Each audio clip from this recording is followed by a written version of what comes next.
So, ngayon po, ito po ang ating topic this prayer meeting. So, nagpapasalamat po ako kay Lord kasi nung ako po yung na-assign, nag-iisip talaga ako. Sabi ko, ano bang, kasi diba normally ganon, kapag i-assign ka, you will pray. Ano po ba yung Lord, yung gusto nyo pong sabihin sa mga makikinig nito sa prayer meeting? So, I praise the Lord kasi God is a communicating God, nakikipag-usap siya sa panalangin, kaya ito po yung lumabas.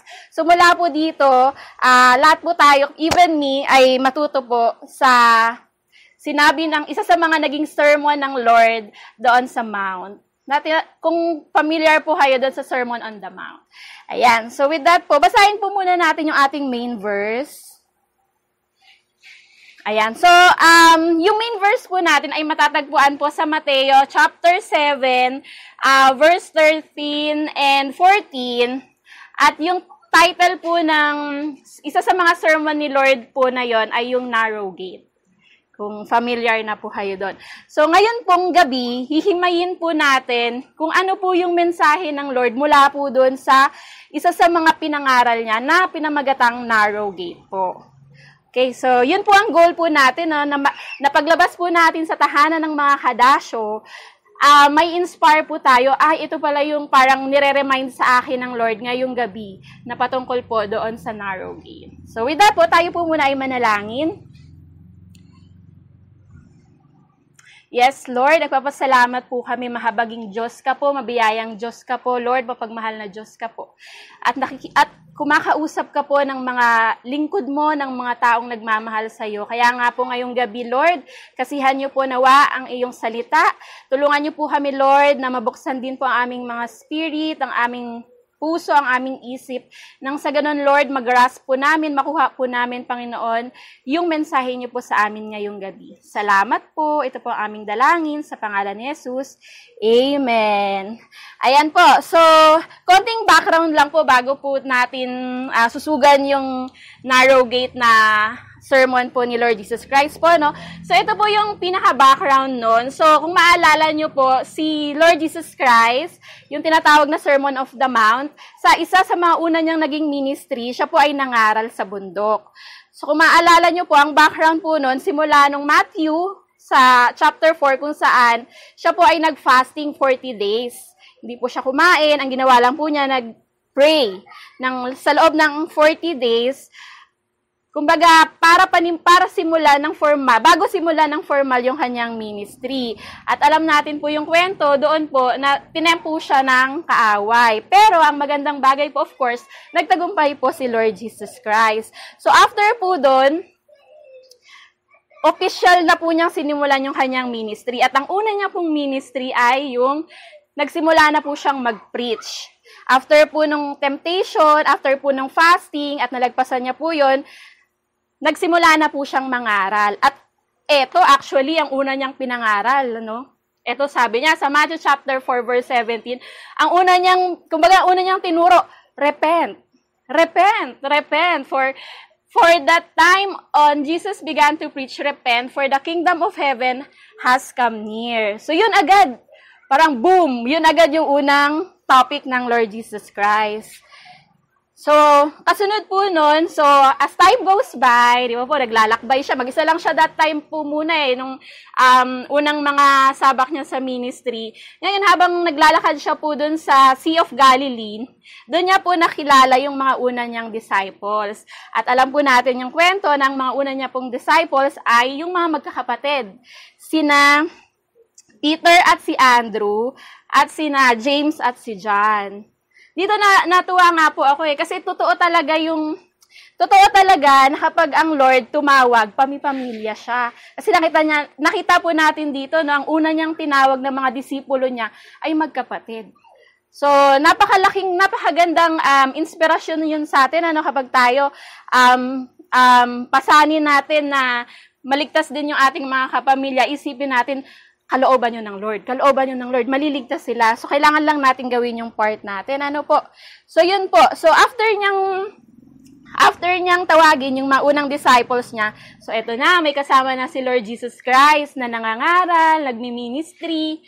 Yun. Sunod na po, ayan, nagpagaling na po siya habang ano po siya lumilibot-libot po siya sa lugar doon sa sa Galilee. Yan, naglalakad-lakad po siya doon. Yun. Tapos yung mga sumunod po niyang ministry, nagpagaling na po siya ng mga may sakit. At hindi lang po nagpagaling ng may mga sakit. Kasi sabi po doon, bukod sa pagtuturo sa mga sinagog, nagpo-proclaim ng good news. Yun nga po, yung pangatlo niyang ministry is nagpapagaling siya. So ito, isa po rin sa aking mga na-realize habang binabasa ko po ito. Ang galing po, no? So, yung ministry ng Lord, di ba, may evangelism kasi nagpo-proclaim siya, nagtuturo siya, nagpo-proclaim siya ng good news, nagdi-disciple siya, so, nagtuturo siya ng mga way of life. So, discipleship po yun, no?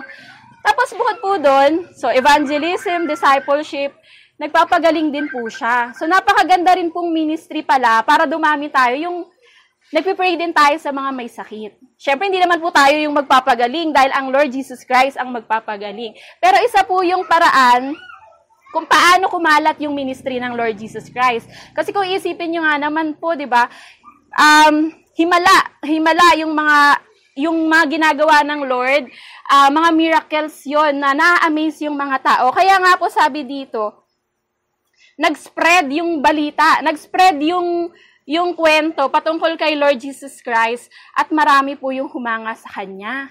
So, simula po nung nangaral siya, simula po yung nagpagaling siya ng mga may sakit, kumbaga naging famous po siya that time.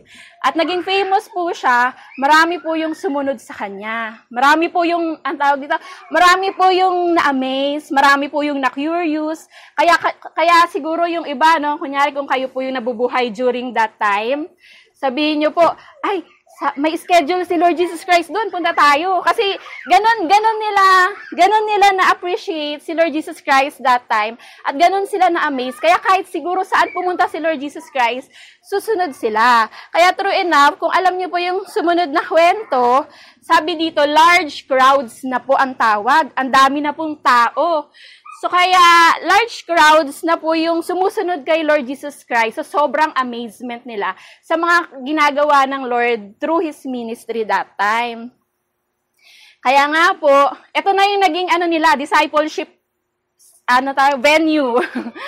Ang sumunod po na nangyari, since large crowd na po yung sumusunod kay Lord Jesus Christ, isa sa mga naging venue nila, bundok na po.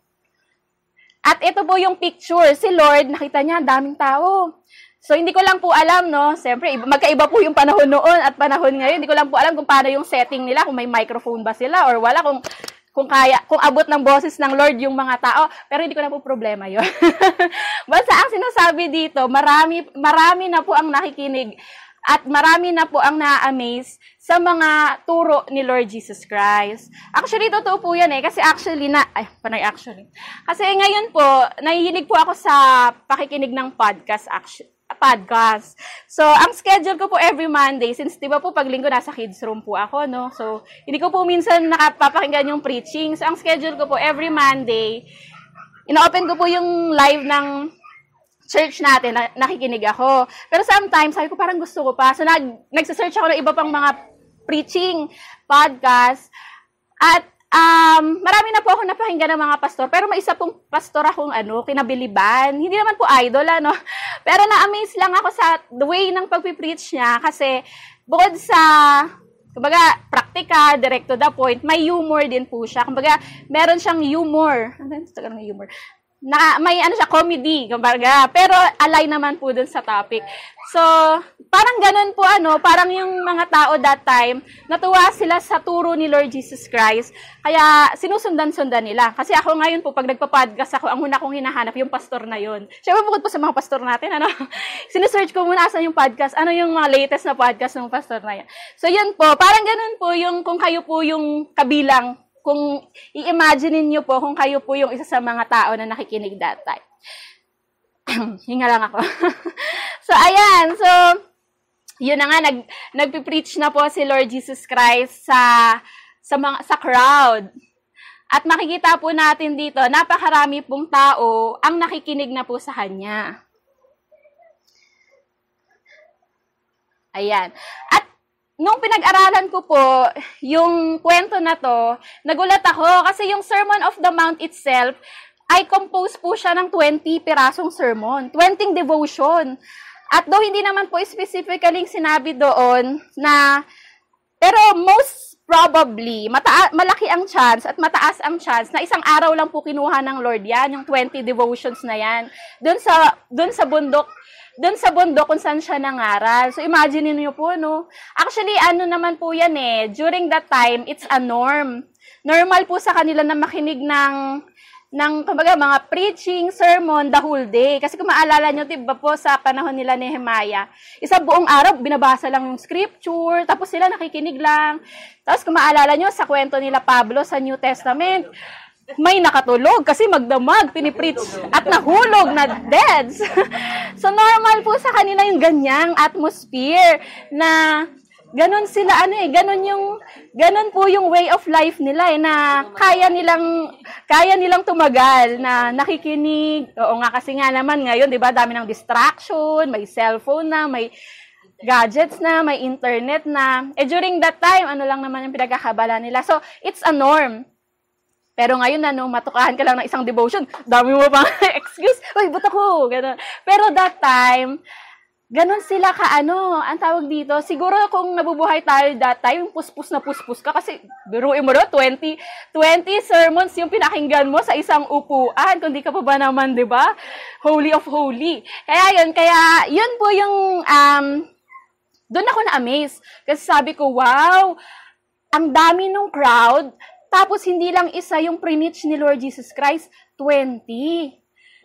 So imagine, ang sarap sigurong mabuhay during that time, Lalo't, syempre ka-face-to-face nila si Lord.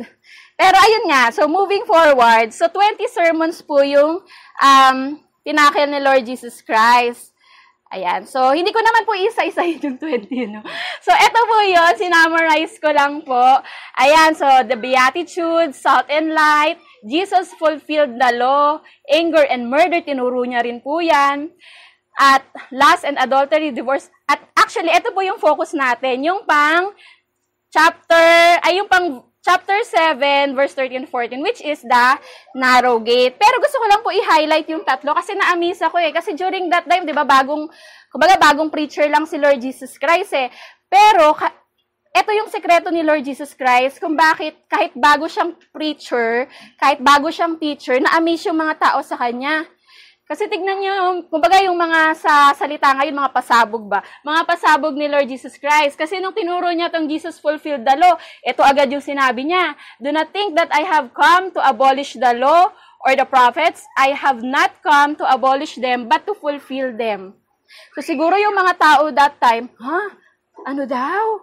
Narinig mo yun? Ganun, parang kumbaga amazed na amazed sila at curious na curious sila. Pero yung confidence ba? Yung confidence ng Lord that time is ganun na lamang. Kaya nga yung mga sinasabi niya may kalakip na kapangyarihan. So, ayan. So, hindi na po natin isa-isayin. Pero ito po yung parang pinapaalala ni Lord during that time na si Jesus po ang katuparan ng mga propesiya. Tinuro po niya yan. Though sometimes yung ibang mga nakikinig, di pa po nila masyadong naiintindihan yun, Pero sa atin, sa panahon natin ngayon, naiintindihan na natin siya. Ayan po. Tapos pangalawa po yung anger and murder. Isa rin po yan sa mga tinuro niya. Kasi sinabi niya po dyan, kung paanong ang murder, ang pagpatay, ay kasing kahilintulad din ng pagkakaroon ng galit sa kapwa. Kasi magkaisa lang sila ng verdict. Yun po. Kaya nga ang payo niya po sa mga nakikinig during that time, kung naaalala mong may sama ka ng loob sa kapwa mo or sa tao, sa paligid mo, anong dapat mong gawin? Iwan mo muna ang handog mo sa harap, ang iyong handog sa harap ng damban at makipagkasundo ka sa kanya. So isa po yan sa mga tinuro ng Lord Jesus Christ. So, ang kailangan mo daw gawin kapag ikaw ay may kasamaan ng loob, bago ka mag-offer ng anything kay Lord sa ating Diyos, balikan mo muna yung kasamaan mo ng loob. Ayan. Saka ka bumalik kayon kay Lord Jesus Christ. Yan po. Tapos, lust and adultery. Ito po, ano rin to, pasabog rin to kasi nagulat yung mga tao Sabi kasi ni Lord Jesus Christ, yung adultery is a sin na before, long time ago na po yun Pero ngayon, sinabi niya, alam nyo ba, nakitignan nyo lang ng malaswa, yung kapwa nyo, adultery na rin yun. So, syempre, ganun po ba yun, Lord? Ganun ka-amazing yung mga turo ni Lord that time. Kaya, no wonder, marami po talagang sumunod sa kanya after this. Pero marami rin pong nagtaka. At nagtaka. Ayan. So ngayon po, pasok na po tayo sa narrow gate. At ito po yung pinaka-focus natin. So dito po sinasabi, mismong ang Lord Jesus Christ po, ang nagsabi ng mga dialogue na ito, ng mga statement na to. Pwede po bang sabay-sabay nating basahin? In 1, 2, 3. Enter through the narrow gate, for wide is the gate and broad is the road that leads to destruction, and many enter through it. But small is the gate and narrow the road that leads to life, and only a few find it. Ayan po. So, ayan po yung ating nanamnamin ngayon. So, ngayon po, malinaw po yung sinabi ni Lord Jesus Christ na sa kanya po mismo nanggaling, enter through the narrow gate. At kung babalikan po natin, sino po yung kausap ni Lord Jesus Christ dito? Ayan. Para kanino po niya inaabot itong message na to? So, number 1 po, sa mga disciples niya. Kasi nabanggit po doon, ang present po, during that time, sa sinasabing large crowd, ay yung mga disciples niya. Pangalawa po, para kanino po yun? Para po sa mga sumunod sa kanya. At doon sa mga nais pa siyang makilala. So, sa tatlong kategory ng tao na yan, ang turo ng Lord, enter the narrow gate. So, ano po ba yung narrow gate? Pag sinabi po nating narrow gate, sa Tagalog po, makipot, masikip. Ayan. At alam po natin, kapag babasahin natin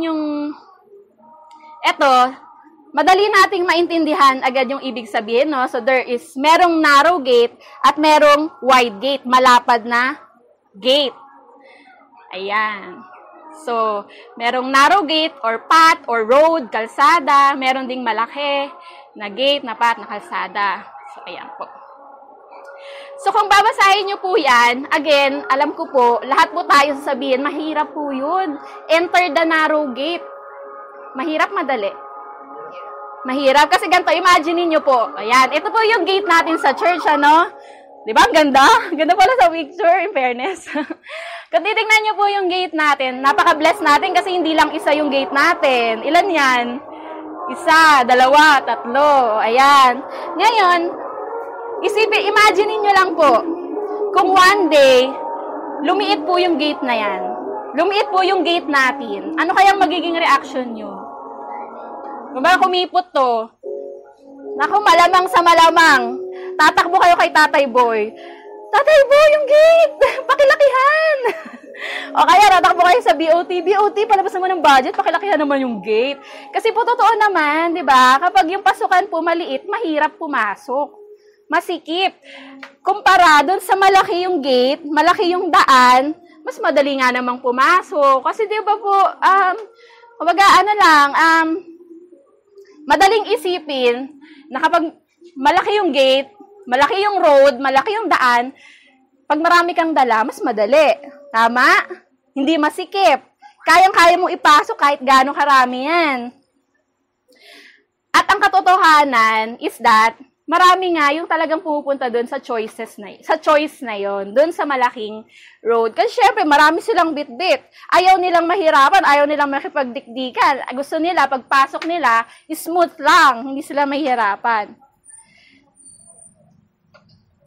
At sometimes po, kung i-apply po natin yan sa path of life, gaya po ng tinuturo ng Lord, ayan. Sometimes, ang dala-dala po nating mga bagahe, yung makita nyo po na yan. Kapag lumalakad po tayo sa road ng buhay, sa road of life, ayan. Yan po yung isa sa mga bit-bit po nating bagahe. Baggage number 1, money. Na kapag lumalakad po kayo sa road ng buhay, ang iniisip nyo po, secure ako basta may pera ako. Secure ako basta may savings ako. Mabubuhay ako. Ano pa po? Baggage number 2. Ayan, mabubuhay ako. Okay ako, masisecure ako kasi meron akong kapangyarihan. Maraming susunod sa akin. Mas madali ko silang mapapasunod. Famous ako. Marami yung, ang tawag dito, sikat ako, kaya maraming naiinggit sa akin, maraming lalapit sa akin. So, yun po yung iniisip natin na mga baggage para nang sa gayon, sa paglakad natin sa road na to, secured tayo, feeling secured tayo. Ano pa po? Yan, yung mga wrong relationships, yung mga pinaglalaban pa kahit mali na, di ba? Sabi, Lord, mabubuhay ako, basta siya lang yung partner ko, dahil kinokompleto niya po yung buhay ko. Di ba? Yung tipong sinasabi na sa'yo ng counselor mo, wag siya kasi baga wala siyang pangarap para sa'yo. Wag siya kasi hindi niya love si Lord. Lalong-lalo na yun, di ba? Yung palang big red flag na yun, Pero pinipilit mo pa rin, hindi. Siya yung nagpapaligaya sa akin. Siya yung kumukumpleto ng buhay ko. Baggage number 3 po yun. Tapos baggage number 4, selfish pleasures or yung mga kasalanan po natin. Minsan, bit po natin yan habang tayo ay naglalakbay. Di ba po? Yung tipong ayaw nating i-let go yung mga kasalanan na yun. Kasi feeling natin, kapag dala-dala natin yun, masaya ang buhay. Okay tayo, hindi tayo malulungkot, happy-happy tayo sa life. Pero iba po pala yung way ng Lord, po? Kasi sabi po niya dito, But small is the gate and narrow the road that leads to life. And only a few finds it. So ano po kaya yung lesson dito? Drop everything po pala. So, kapag tayo ay disciples ng Lord, nagpasya tayong sundan si Lord Jesus Christ, ang unang-unang payo po niyang sinasabi, drop everything. Drop everything and trust Him. Hindi yung mga bagaheng bit-bit natin. Yung mga bagahe po natin, hindi po natin madadala yan sa kabilang buhay. Kumbaga, po yun nawawala, kumbaga natutunaw, na kumukupas. Pero kapag ang bit-bit po natin sa road ng buhay ay si Lord Jesus Christ, di ba po? Ano pong ending nun? Ang ending po nun is that leads to life. So, napakagandang paalala po ito. Kasi sa dulo po ng makipot na daan na ito, nandun po si Jesus. At si Jesus po ang author ng buhay. Dahil sinabi po niya, I am the way, the truth, and the life. Kaya nga po sinabi po sa Luke chapter 9 verse 23, whoever wants to be my disciple must deny themselves and take up their cross daily, araw-araw, at sumunod sa kay Jesus. So ano po yung challenge natin ngayong gabi? So ang challenge po natin, madali lang. Madali lang. So remove all the baggages you are holding on right now. So ano po ba yung mga baggages na yan? It can be maling focus. Yun. Lord, ito po talaga yung magdadala sa akin para mabuhay ako ng masaya. Ito po. Mga maling desisyon at maling relasyon. Lord, sige na po, ito na, pagbigyan niyo na ako. Kasi para maging masaya ako, hindi ako maging malungkot, di ba? May ka-chat ako, may ka-text ako, may nangangamusta sa akin, kumain ka na ba? Ayan, yun.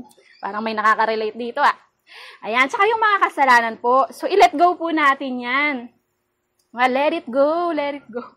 So, let it go. Let it go. Ulitin po natin, mga maling focus sa buhay, mga maling relasyon sa buhay, mga kasalanan sa buhay, yan po yung mga baggages na kailangan na po nating i-drop, i-let go. Dahil kapag ginawa po natin yan, na mag-let go, ayan, makikita po natin, ayan na kahit masikip yung daan, kahit mahirap yung tahaki ng buhay, pero nakikita mo, ayan na lumiliwanag na, nandun na yung cross sa dulo. Naandun na si Lord Jesus Christ, hinihintay ka lang. Di ba po? So, at alam natin na hindi kayang tumbasan ng kahit na anong temporary na kasiyahan, yung kasiyahan na ibibigay, of course, ng ating Panginoong Jesus, na siyang buhay natin. So, with that po, tayo po muna ay manalangin. So, salamat po kay Lord. Let's pray. Lord, salamat po sa iniwan niyo pong challenge sa amin, Lord. At sa pangako, Lord, na kapag pinili ka po namin, pagpasok sa narrow gate, sa makipot na daan, naandun ka po sa dulo, naghihintay lang. Though mahirap po itong choice, but Lord, tulungan niyo po kami na every day of our lives, piliin ka po namin. Piliin po namin yung narrow gate. Piliin po namin mag-let go. Piliin po namin i-remove lahat, Panginoon, ng kailangan naming tanggalin nang sa gayon makalakad kami sa buhay na pinipili niyo po para sa amin. Kaya patawarin nyo rin po kami, Lord, kung may mga bagay na hindi kami ma-let go, let go. Kung hirap na hirap kami, Panginoon. Kaya nga po, Lord, nilalatag po namin ito sa iyo kasi naniniwala po kami na kahit gaano to kahirap, basta nilapit po namin sa iyo, tutulungan niyo po kaming mapadali. Tutulungan niyo po kaming mabitawan. Tutulungan niyo po kaming mamuhay, Panginoon, ng ayon sa kalooban mo. Kaya, Lord, help us po. Salamat po. Ito po aming dalangin sa pangalan ni Jesus. Amen. Praise God po.